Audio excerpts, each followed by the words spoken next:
Hola, ¿cómo están? Bienvenidos a un nuevo capítulo de Karen Cortés Invita por mi canal de YouTube. Karen Cortés Invita, como pueden verlo acá abajo. Agradecerles a todos los que se han sumado a las redes sociales, en fanpage, Twitter, Instagram y también a todos los que se han suscrito en mi canal de YouTube. El día de hoy vamos a hablar algo que estamos viviendo y que estamos viviendo hace ya harto rato.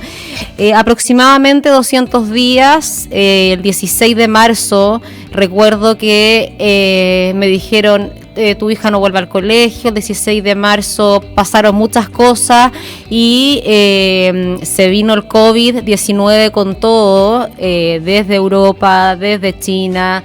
Y tuvimos que empezar a replantearnos, a arreglarnos, después cuarentena. Entonces ahí estamos todos como en distintas fases, porque hay lugares que ya pudieron salir, como en Santiago. Yo que soy de Viña, no, aún estamos en cuarentena. Y bueno, queremos hablar acerca de esto y de algo muy importante, porque las estadísticas entregadas por el Ministerio Público sobre la violencia delictual en la pandemia dejan muchas inquietudes. La primera es que han aumentado los homicidios en un 44% en el ámbito nacional. Ahora, a la vez, los datos del Ministerio Público indican una caída de los delitos contra la propiedad y una disminución de las denuncias por violencia intrafamiliar en Chile. Y uno dice, ¿por qué pasará eso? ¿Por qué hay menos denuncia intrafamiliar si sabemos que está pasando todo lo contrario? Bueno, esto es debido al aislamiento, a la dificultad de solicitar ayuda, a la denuncia, a tener mayor miedo porque puede estar incluso conviviendo con esa persona. Para hablar acerca de la convivencia, del autocuidado, cómo seguir bajo esta situación, está junto a nosotros nuevamente la psicóloga Valeria Góngora. ¿Cómo estás, Valeria? Hola, Karen, muy bien, gracias. Gracias por invitarme de nuevo a este espacio y poder hablar de estos temas. Gracias a ti. Hice una pequeña introducción, pero costaba entender ciertas cosas. Los números con la realidad no coincidían mucho. ¿Cómo seguimos, Valeria, bajo esta realidad? Sí, mira, desde que partió el COVID y que llegó la cuarentena a nuestro país o a nuestra ciudad, efectivamente han pasado distintas cosas. Las familias hemos tenido que hacer movimientos para poder adaptarnos. Y muchas veces esto, si nos vamos a como lo común de la pandemia, lo común ha sido que hemos tenido que convivir en un espacio todos los miembros de una familia que antes generalmente no estábamos todos juntos. Hoy día estamos 24/7 y eso significa que todos los recursos han sido puestos para que nos relacionemos, nos vinculemos de una manera que no estábamos acostumbrados. Y también lo que ha pasado es que la cuarentena o la pandemia ha aumentado de manera general los niveles de ansiedad. Y muchas veces no sabemos mucho cómo resolvernos en función de eso. Claro, entonces, claro, resolvemos de la mejor manera que podemos. Claro, uno lo resuelve como uno cree que es la mejor manera, pero no necesariamente es la mejor manera. Ahora, cómo seguir viviendo bajo esta realidad, también se hace muy difícil una respuesta, porque yo creo que algo que afecta mucho a todos es no saber cuándo va a terminar. Sí, tal cual, eso tiene que ver con la incertidumbre. Y es algo que habitualmente nos preguntamos, y es como, ¿hasta cuándo va a ser esto? ¿Cuándo va a durar? Ayer escuchaba al ministro y decía, a lo mejor, ministro de Salud que decía, a lo mejor en marzo los colegios todavía no van a, por ejemplo, volver al colegio los niños. Entonces, en ese sentido es como, ¿se va a seguir alargando? ¿Cuánto tiempo más va a durar? ¿Qué vamos a hacer? Y claro, y eso genera fluctuación emocional, también si nosotros revisamos hay una pérdida de los espacios también de intimidad, hay un reorganizarse, pero las familias han levantado sus recursos. Yo confío en que no solamente la baja en las denuncias no sea porque la gente tiene miedo, sino que también porque ha levantado fortalezas y recursos para poder seguir de una manera armónica, no solamente por miedo, sino que porque también hay recursos. Ahora, Vale, si hablamos de convivir, convivencia, ¿qué significa? Bueno, si nosotros nos vamos a la palabra como convivir, etimológicamente es importante revisarlo porque viene desde el latín y en ese sentido tenemos en la primera parte de la palabra que es con, que Sí. significa vivir junto con otros. Y la segunda parte tiene que ver con existir, con subsistir, con estar juntos con otros en un momento, en un espacio, compartiendo, manteniéndonos en este espacio más o menos que es común. Por lo tanto, aquí es importante recordarnos que nosotros somos seres sociales y al ser seres sociales, el convivir es algo que vamos a estar haciendo permanentemente. Ahora hay distintas situaciones porque hay personas que están conviviendo con hijos, con un marido, con su mamá, pero hay personas que no están conviviendo con nadie, o se puede decir, están conviviendo con ellos mismos. Me Sí, refiero porque también están tengo que aprender solos. a convivir. Sí, tengo que aprender a convivir conmigo también. Nosotros somos una de las 5 personas con quien más pasamos el tiempo. Y Claro. eso se aprende en el espacio relacional, en las interacciones que yo fui teniendo. Y es bien importante lo que tú señalas, porque la convivencia se enseña, es un proceso de enseñanza-aprendizaje. Y eso hoy día la pandemia lo pone relevante, porque de alguna manera nos pone a nosotros los adultos en un proceso donde tenemos que recordarnos que tenemos que enseñar el proceso de convivir. Y nos pone en un proceso de mirarnos y decir, oye, veníamos funcionando súper rápido, este era nuestro ritmo, estábamos súper acelerados y la pandemia nos dice, para, de golpe nos dice, para. Claro. ¿Y cómo vamos a parar? Y eso es el proceso también de poder mirarnos y generar conciencia. Es como de qué forma nosotros, adultos, estamos actuando de manera coherente el discurso a la práctica. ¿Cuánta coherencia realmente tenemos? Eh, yo creo que lo que dices tú, que fue como un stop y decir, claro, es imposible, es inevitable replantearse cómo veníamos, porque primero se vive una especie de shock con todo eso y una serie de procesos que yo creo que son totalmente personales, pero ahí en ese replanteamiento de cómo veníamos, de cómo queremos seguir, bajo estas circunstancias de estar en fondo encerrado, puedo sacar respuestas, no sé cómo decirlos, buenas o malas, porque no son buenas o malas, sino que puedo sacar en un momento así tan extremo una decisión tan extrema, decisiva. Con respecto al convivir, Claro, de cómo veníamos y tuvimos esto y nos damos cuenta cómo veníamos como familia, como todo, cómo veníamos viviendo y decir, y te pones a analizar cómo venías. Entonces hay cosas que sí te quedan, cosas que no quieres seguir. Entonces se puede tomar decisiones en momentos así tan extremos. no sé si tenemos que tomar decisiones. Yo pienso que es el momento de hacernos más preguntas. Hay una rutina con la que nosotros habitualmente trabajamos que es paro, pienso y me hago preguntas. Y una de las preguntas que tenemos que hacernos era cómo estábamos efectivamente conviviendo antes y ahora la pandemia, ¿qué nos ha permitido? Muchos, si nosotros le entrevistáramos, le preguntáramos a los niños, muchos niños, por ejemplo, nos han reportado que hoy día hay espacios de encuentro que antes no tenían, han ganado espacios de conexión y de encuentro familiar. Los niños, si nos recordamos, por ejemplo, pasaban gran parte del día en el colegio y nosotros pasábamos gran parte del tiempo en los trabajos.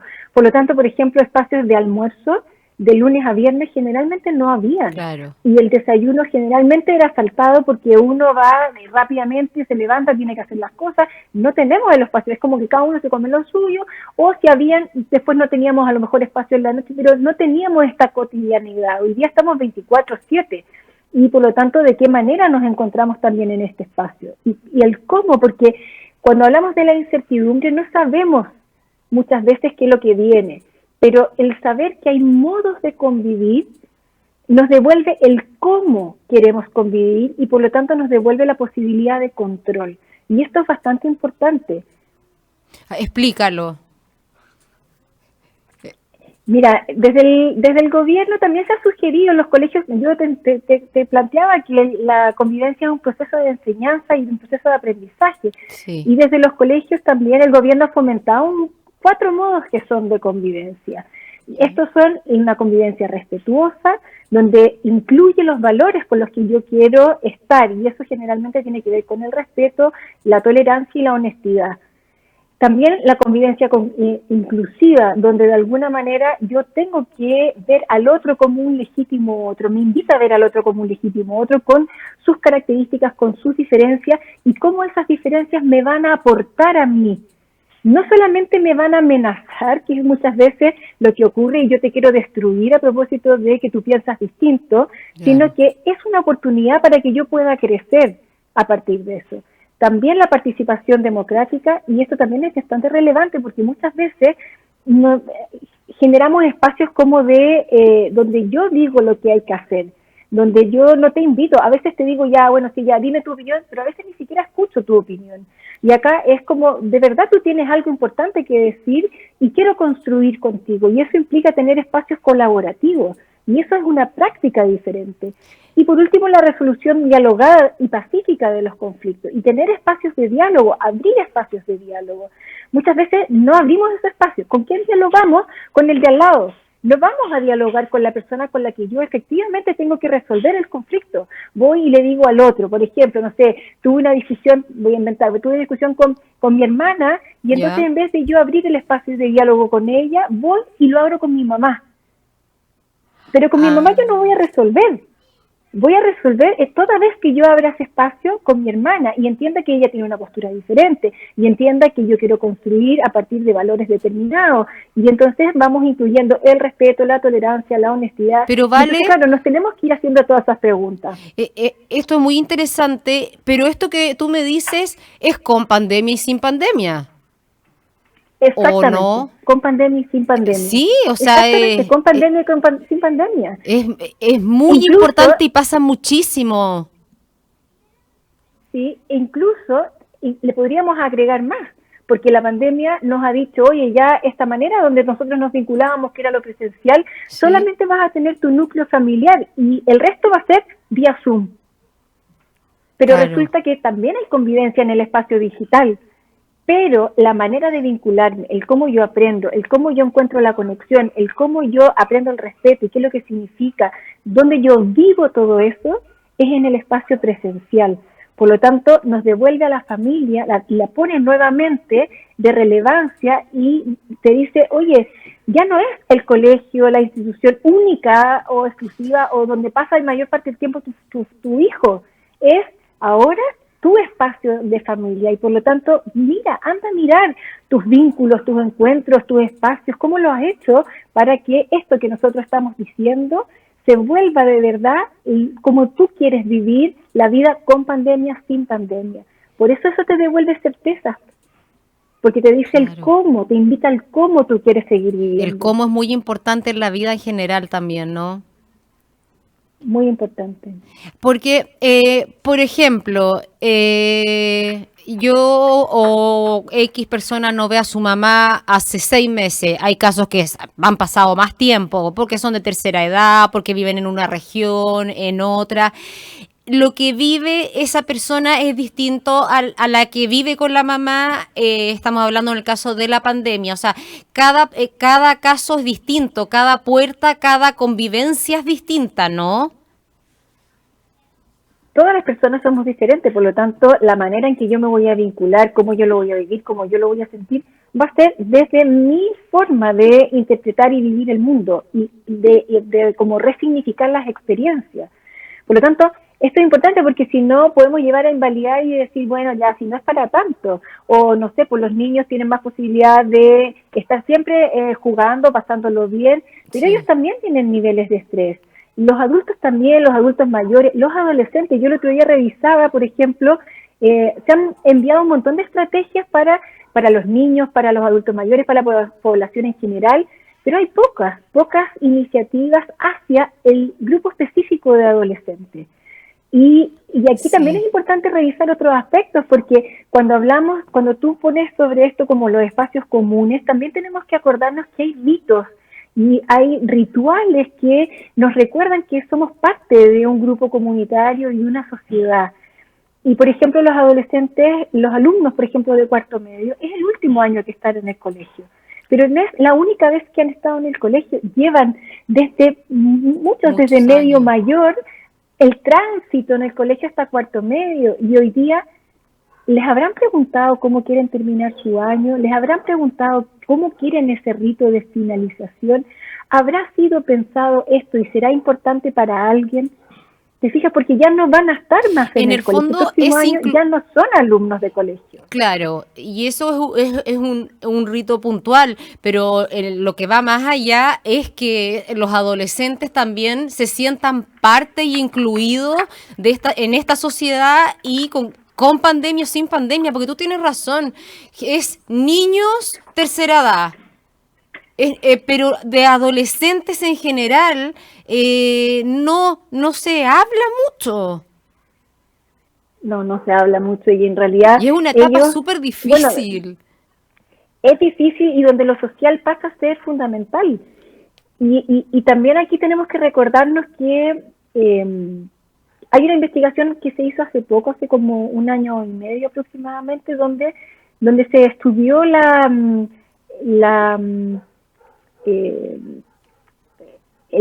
proceso de estar sin el componente social. ¿Ya? Y eso se estudió a nivel cerebral y se vio que en el fondo los procesos de privación social funcionan o actúan en el cerebro a través de la misma vía que actúa la deprivación de alimento o la deprivación del agua. Entonces, esto te pone de nuevo sobre el tapete lo relevante que es el encuentro con el otro. Pero no el encuentro de la manera que probablemente veníamos, donde había mucho estrés, donde había un correr permanente, donde todo estábamos llenos de mucha información. Acá la pandemia nos pone de todos de cara a que tenemos que parar y tenemos que repensar de qué manera queremos seguir, porque aquí no vamos a poder seguir solos y no vamos a poder seguir tampoco sin poder empatizar. Tenemos que aprender a cuidarnos, tenemos que aprender a encontrarnos y eso significa generar una cultura de cuidado. A propósito dices tú de cuidarnos, de autocuidarnos, hay una palabra que yo quiero saber el significado porque la relaciono, que es la compasión. La compasión, ¿qué significa? Porque para mí, si tú me preguntas, y creo que estoy errada, la compasión es como pena, lástima. ¿Qué es la compasión? ¿Cuál es la diferencia de compasión con autocuidado? ¿O cuál es la diferencia de compasión con empatía? Sí. Cuando nosotros queremos generar una cultura de cuidado, necesitamos incorporar la compasión y necesitamos aprender sobre la compasión. Es importante hacer esta distinción entre lo que es lástima y qué es lo que es compasión. Cuando aparece la lástima, lo que hay en la lástima es una diferencia y una desigualdad, donde veo a mí de una manera y veo al otro en una situación diferente, que está en una situación de necesidad, ¿sí? La compasión es un concepto que implica estar junto con el otro. ¿Y de qué manera estamos juntos? Estamos juntos en dignidad. Y por lo tanto entendemos que tú y yo hemos pasado por procesos de sufrimiento. Y por lo tanto, como hemos pasado por procesos de sufrimiento, conocemos el sufrimiento, eso nos lleva a entender que de alguna manera yo genuinamente te quiero aliviar a ti del sufrimiento. Por lo tanto, yo reconozco que existe un sufrimiento, pero también aparece la motivación compasiva, que es el deseo genuino de querer aliviar a mí también de ese estado de sufrimiento. Entonces, la compasión con la empatía, la diferencia es que desde la compasión estamos desde el mismo lugar. Lo que pasa es que en la compasión estamos en igualdad de dignidad y la empatía nos sirve para ponernos en el lugar del otro. Y esto ¿por qué es importante? ¿Y por qué es importante a propósito del autocuidado? A propósito de eso también que tú me lo estás preguntando. Porque en el fondo es a partir de eso, de ese encuentro, de esa conexión compasiva, donde yo aprendo a cuidarme. En esa relación donde yo veo que te quiero aliviar de sufrimiento, que te pasa algo, que te reconozco que te pasa algo, que eso te lleva a sufrir, yo te quiero cuidar.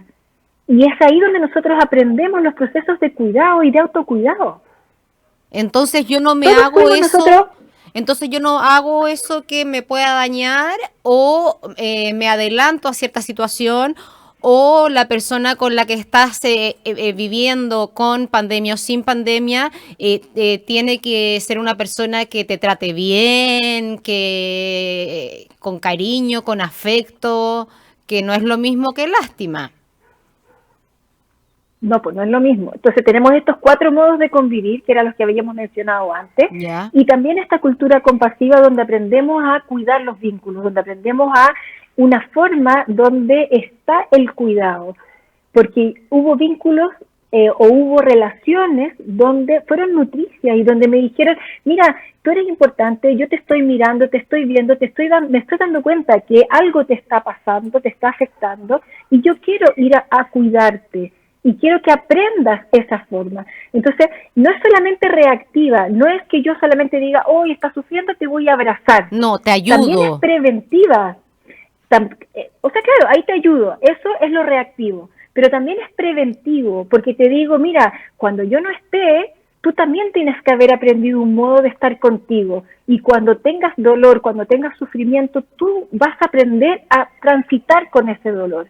Vas a aprender a estar abrazándote, vas a aprender a poner stop y decir, esto me duele y por lo tanto necesito buscar estrategias para cuidarme y no dañarme. O sea, la palabra compasión es como una palabra nueva que entra a la vida, creo yo, de muchos de que nos están viendo, porque creo que es bastante común que piensen que es como de pena, de lástima, ¿no? Sí, generalmente se usan como sinónimos, se homologan. No es una palabra nueva, es una palabra que existe desde siempre, ¿sí? Pero el modo compasivo quizás es algo que habitualmente no hablamos. Claro. Y la compasión, dentro de la compasión está el autocuidado y el cuidado hacia el De, otro. Entonces, mucho a más través de la completo compasión, ¿sí? A través de la compasión yo aprendo el cuidado. Y eso hacia es mí y hacia importante el porque otro. hacia ti y hacia el otro, porque la compasión tiene 3 flujos en el fondo, tiene 3 direcciones hacia donde va. La primera es hacia uno mismo. Si uno no ha aprendido esta forma compasiva con uno, y ahí es como aprender a reconocer los diálogos que uno tiene con uno mismo. Estos diálogos de como yo con yo, donde tengo este narrador que habitualmente no es Sí. muchas veces no es tan compasivo, a veces es bastante dictador y bastante tirano en la forma en que nos dice las cosas, nos decimos las cosas. ¿Sí? Entonces, nosotros todos fuimos formados, perdón, la mayoría fuimos formados en un modelo que se llama punitivo, donde aparece como una forma bien castigadora del error. Yo me Sí. equivoco y me digo cosas no tan gratas porque yo me equivoqué. Y entonces, claro, yo voy aprendiendo en que no me puedo equivocar y por lo tanto cuando aparece la posibilidad de eso, si yo no he tenido un espacio compasivo donde me dicen, oye, te puedes equivocar y busquemos la forma de seguir funcionando para que las cosas que tú tienes planteadas como objetivo resulten. ¿Cuál sería la próxima vez? ¿Cuál sería el siguiente paso? Revisemos. Te vas a equivocar y te vas a equivocar muchas veces en la vida y cómo nos levantamos a partir de eso. ¿Sí? Te va Sí. a dar pena, te va a dar rabia, te va a enojar. ¿Y cómo seguimos? ¿Sí? Si tú dañaste, ¿cómo vas a reparar? Claro. Porque siempre existe esa posibilidad. Y si te Eso es el yo autodañaste con yo. también, ¿cómo vas a reparar? Y eso ¿Cómo vas puede, a reparar? y depende que puede conllevar tratamientos también psicoterapéuticos muy largos en algunos casos, ¿no? ¿Sí? Cuando no hemos aprendido esta forma compasiva, muchas veces lo que termina pasando es que las personas entramos en un proceso de daño y de destrucción. Por eso hoy día la compasión y la cultura compasiva pasa a tener un paso bastante relevante. Ahora, yo estaba hablando de los flujos de la compasión. Entonces tenemos este primer flujo que es hacia uno mismo, ¿cierto? ¿Ya? Pero también está el flujo de los otros hacia uno, que es lo que los otros nos vienen a entregar de manera compasiva. Ya, ¿y eso cómo lo manejo? O sea, no lo maneja, es como se va dando en la práctica y de qué manera yo te voy a mirar con estas características que hemos dicho. Ya. Y por último está en la posibilidad de recibir de los otros la compasión. Porque a veces no las pedimos y cómo articulamos cosas para reconocer lo que nosotros necesitamos. Dame un ejemplo A de ver, yo recibir compasión.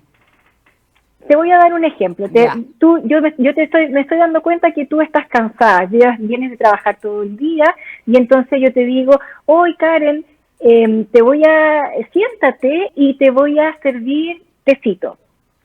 Te voy a preparar 11. Y tú me dices, no, si yo tengo que seguir funcionando porque en realidad ahora tengo que ir a ver las tareas de mi hija. Pero Ya. yo te digo, te reconozco en tu cansancio, te quiero aliviar de tu sufrimiento, del cansancio, y entonces te invito, y tú rechazas esa posibilidad. Entonces ahí tú no estás recibiendo esta actitud compasiva que yo estoy teniendo de querer atenderte y aliviarte en tu sufrimiento. Pero estamos muy acostumbrados en esta sociedad a rechazarla, ¿no? Sí, pues estamos muy acostumbrados a eso porque en nuestra forma, que es una forma bastante, como yo te decía, con este tirano que me dice, sí, que te haces tú pedazo, tienes que ser súper, exactamente te dice, no, tú tienes que seguir y no puedes parar porque ahora lo que te toca es esto. Pero en realidad lo efectivo no es eso, porque después yo me puedo detener. Y por eso me gusta la pandemia de alguna manera en este ámbito, porque es una oportunidad para mirar y decir, bueno, ¿por qué yo no me podía detener antes 5 minutos a tomar 11 si hoy día sí lo hago? ¿Por qué yo no podía tener este encuentro con los demás? Yo he recibido de muchas familias que, por ejemplo, hoy día se sientan a jugar y antes no lo hacían. Sí. Les toma 10 minutos, 15 minutos, y no se demoran más que eso. Pero antes no me daba el espacio de poder hacerlo. Pero porque estábamos corriendo, estábamos en piloto automático, y entonces con altos niveles de estrés, y por lo tanto eso no me permite parar y mirar al otro, no me permite que surja la empatía. Y Vale, cuando has vivido muchos años con personas que no tienen compasión hacia ti, sino que lo contrario, eso es una destrucción grande, ¿no? ¿Cómo salir de ahí? Sí, eso va estableciendo un modo de relacionarme. Y en ese modo de relacionarme, en el fondo yo voy aprendiendo a no cuidarme. Entonces, y esto es bien importante porque hoy día cuando las medidas que se toman son iguales para todos, es como todos tenemos que quedarnos recluidos en casa, todos tenemos que hoy día empezar a pensar a cuidar a los demás. Cuídate y en tu cuidado vas a los otros. Claro, me parecen estupendas esas estrategias. Y al mismo tiempo se nos olvida que los procesos no han sido iguales para todos, que todos no hemos aprendido a cuidarnos de la misma manera. Y por lo tanto, también pasa que muchos arrancamos de esa posibilidad. O sea, evadimos. Implica mirar esa historia dolorosa. Sí, porque implica mirar esa historia dolorosa. Y por lo tanto yo necesito seguir haciendo lo que yo hacía. ¿Y cómo evadía? Salía y estaba afuera, porque si no significa detenerme y mirar ese dolor. Y no lo sé, porque no sé convivir conmigo. Y ahora que no puedo salir, me encuentro conmigo mismo al espejo, pero no necesariamente me voy a replantear o me voy a cuestionar. Yo siento que depende si la persona quiere o me equivoco. Claro, porque si no, sí, no necesariamente te lo vas a replantear. Por ejemplo, pero lo vas a sentir. Quiero ser una mejor hija. porque yo me he dado cuenta en este tiempo, estoy poniendo un ejemplo, que las pocas veces que hablaba con mi mamá, le hablaba en mal tono o no me preocupaba mucho de ella, por ejemplo. Pero esa es una decisión. Me di cuenta, ok, tomé conciencia, pero la decisión de cambiar mi relación con ella es porque yo quiero. Y ese paso siento yo que hay muchas personas que les cuesta darlo porque les da Claro, flojera ese trabajo, porque no es llegar y llamarla. En el fondo hay una razón por la cual tú no tenías una buena relación, tú, no era porque sí. Entonces tú trataste, solucionaste ese tema, incluso solo, sin terapia, y ahora cambió esa relación en pandemia. Ojalá después siga así, pero es un trabajo. No me estoy quedando tirada en el sillón y diciendo ya que pasen los días que pasen y sigo con la misma vida. sí, efectivamente es un trabajo, pero es un trabajo que también fue permitido a propósito de que la pandemia nos obliga a detenernos, nos dice, oye, mira, nos pone de cara frente a algo que se llama impermanencia. Y la impermanencia es que las cosas no son para siempre. Y por lo tanto, este ejemplo que tú das, yo voy a seguir con el mismo ejemplo, donde a lo mejor yo me di cuenta que mi mamá tiene una edad determinada y que por lo tanto ahora en la pandemia no tengo la posibilidad de verla permanentemente.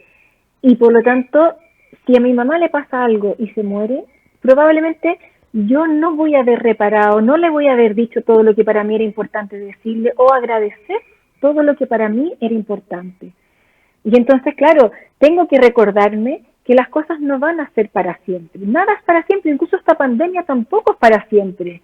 Y si no nos detenemos y nos preguntamos qué es lo que realmente queremos sacar en términos de la convivencia, de cómo yo quiero estar con el otro e incluso cómo yo me quiero vincular con el mundo en el que yo estoy viviendo hoy día, esto va a haber pasado igual que todo. Y esto pasa también sin pandemia, con hechos dolorosos, potentes que pasan en tu vida. Por ejemplo, un accidente, pero sobreviviste, no sé, la muerte de un hijo, y así muchos hechos dolorosos. Pasa como el mismo proceso, ¿no? Sí, pasa lo mismo con los hechos, solo que claro, puede ser que a propósito de la pandemia, del encierro, del confinamiento, aparece esta fluctuación emocional que decíamos y por lo tanto los niveles de estrés o de ansiedad han subido y por lo tanto lo puedo vivir con mucha mayor intensidad, ¿sí? No. Ahora, la pandemia nos invita a recordar que no estamos solos y eso es importante y que solos no vamos a salir de esto, necesitamos de los otros y necesitamos abrirnos y necesitamos ver de qué manera implica seguir cuidándonos. Porque si no, de lo contrario, lo que empieza a pasar es que nos empezamos a destruir, porque seguimos funcionando de la misma manera.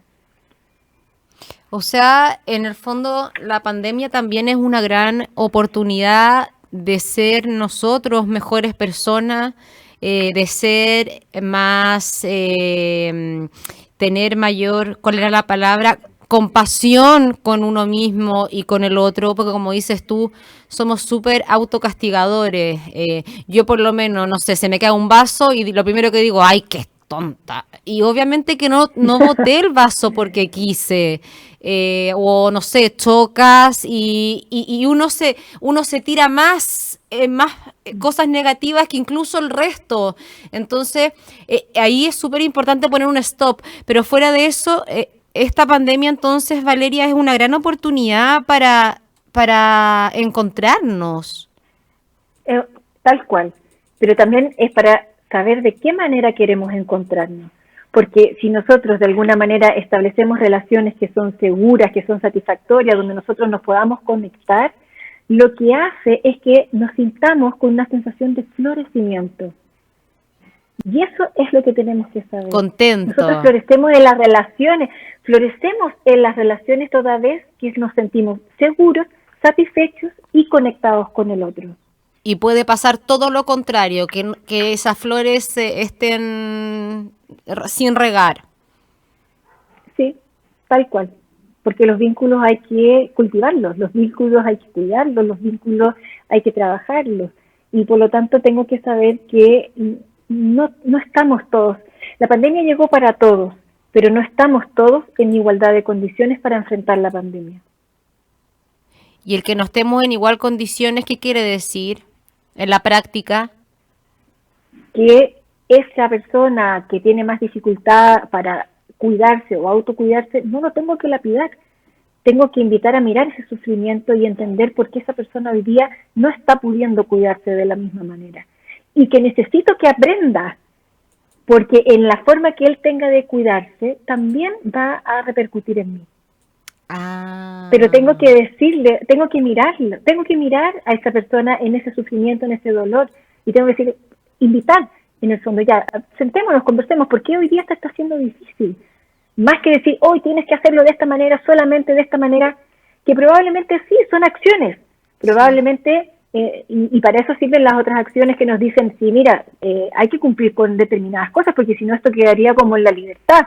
Para eso sirve también las medidas que se establecen. Aquí no significa que no haya que haber medidas, sí, pero junto con eso tiene que haber una comunidad que vaya acompañando a las personas a poder aprender a cuidarse o en este proceso de cuidado.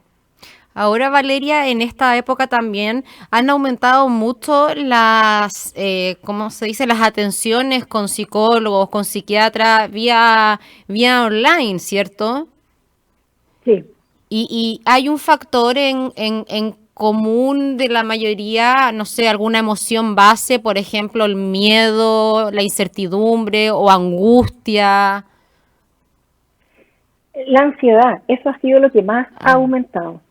Al principio era el miedo, porque no sabías qué estaba pasando, la posibilidad de pérdida era real, pero no solamente de la pérdida, sino que también el que que tú te enfermaras y no tuvieras la posibilidad de ser atendido, que tuvieran que elegir, como Claro, pasó en otros eso no países. pasó. Nosotros hemos tenido la suerte, sí, nosotros hemos tenido la suerte y el manejo, la gestión, todo lo que se pueda poner en función de eso, de que no hemos tenido que elegir entre qué persona recibe atención y quién no. Y eso ha sido bastante importante porque también ha permitido que desde la gestión que hay en el gobierno o desde los recursos que nosotros tenemos como país, podamos decir, saben que las personas que van a tener en el fondo COVID van a poder ser atendidas. Ahora, lo que pasa en relación a eso también va a depender de las características personales que yo tenga, ¿no? De mi resistencia, de mi formación, de mi forma biológica, de responder frente a la enfermedad, etcétera, etcétera. Pero hemos tenido un contexto que nos ha permitido hoy día bajar un poco el miedo y permitirnos como hacer todos estos procesos también de reflexión. Que El tiene que tema ver de con la el cuidado de ansiedad cómo seguimos. y el tema, Valeria, de la ansiedad, que sí, que mucha gente lo está viviendo, lo está sintiendo día a día. Incluso uno, no sé, tiene conocido, hoy estoy desesperada, no paro de comer, o me comió las uñas ya al nivel máximo, cosas como que así, pero la mayoría es con un tema con la comida que uno conoce, pero me carga decir la palabra tips o consejos porque todos somos mundos distintos, pero alguien que no tiene la posibilidad de una terapia virtual hoy día, ¿cómo puede hacerlo para manejar un poco esa ansiedad? Porque en el fondo no le aporta mucho. Sí.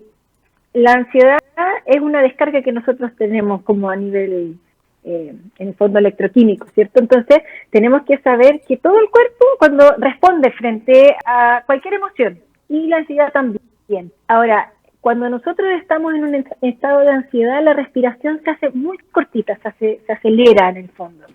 Entonces, quizás lo primero por lo que tengo que aprender, como partir, tiene que ver con que yo pueda alargar la respiración. Y eso significa que si yo obtengo respiración y mi respiración está inhalo en 1 y boto en 1, que eso es muy, muy rápido, en el fondo es como yo puedo ir alargando la respiración y digo, ya, voy a partir con una forma igual. Y entonces inhalo en 2 y boto en 2, después en 3 y boto en 3.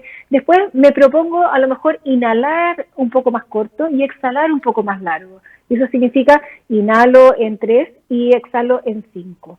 Y con eso ya voy alargando la respiración. Pero eso tiene que ir a través también acompañado de un diálogo. Y este diálogo es un diálogo que me va diciendo, inhala y vas a volver a la respiración, ahora estás respirando, estás en el momento presente, este es tu presente, mantente en este flujo. Y si pierdes la atención y si tus pensamientos se dan a alguna parte, no pasa nada, tráete de una manera amable. Y si estás solo por teléfono, tú puedes ir haciendo eso con la persona. Si estás tú solo, puedes ir haciendo eso con la persona y lo acompaña, y eso ya forma una forma de cuidarse. Claro. Sí, yo cuido al otro también a través de este encuentro y de este espacio. Entonces yo voy sacando a la persona de eso.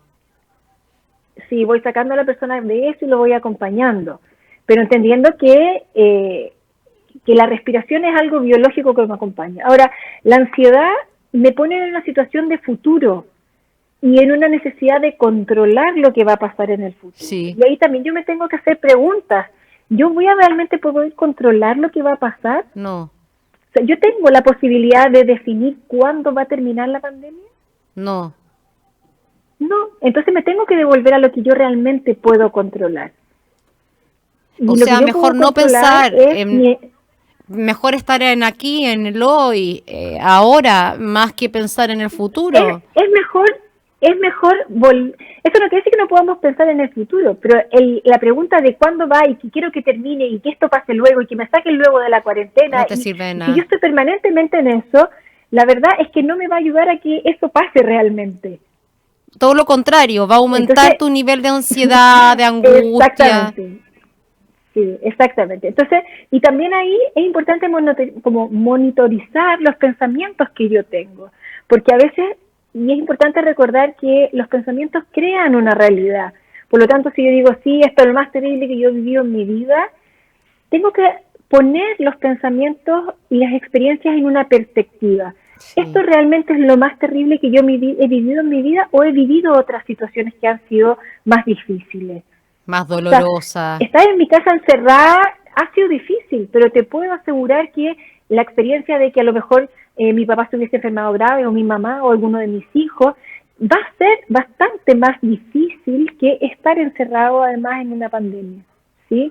Entonces lo pongo en perspectiva y esto me ayuda a hacer un comparativo con mi propia experiencia y decir, bueno, sí, y entonces puedo seguir. Y ahí la invitación también es hacer algo que se llama un botiquín emocional. Entonces, en estas otras situaciones que han sido difíciles, ¿qué estrategias me han servido? Porque yo he tenido estrategias, porque si no, no estaría acá. Entonces, ¿de qué manera vamos a los recursos que hemos usado? Y escríbanlo como he usado, no sé, el llamar a una amiga, el pedirle un abrazo a la persona que está al lado, el mirar una película o una serie o un meme que me cambie el estado emocional. El tomar un vaso de agua con hielo. El tomar el vaso, exactamente. Entonces, pero tengo que recordarme qué me ha servido, porque cuando yo estoy con el malestar probablemente se me va a olvidar. Y es ahí donde vamos al tema de las herramientas.